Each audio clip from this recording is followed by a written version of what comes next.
ಪದವಿ ಮಾಡನ ಪಡೆದಿಲ್ಲ ಯಾರ್ಯಾರ ಹಾಲಮತದ ಕಾಶಿ ಅಂದ್ರು ಶಂಭೋ ಶಂಕರ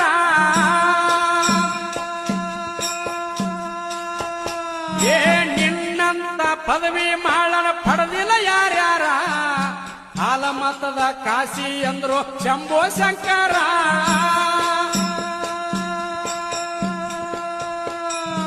ಗಂಧ ಎಂದ ಕರುಣಿಸಿ ನಡೆಯೋ ಪಾವಳ ಭಕ್ತರ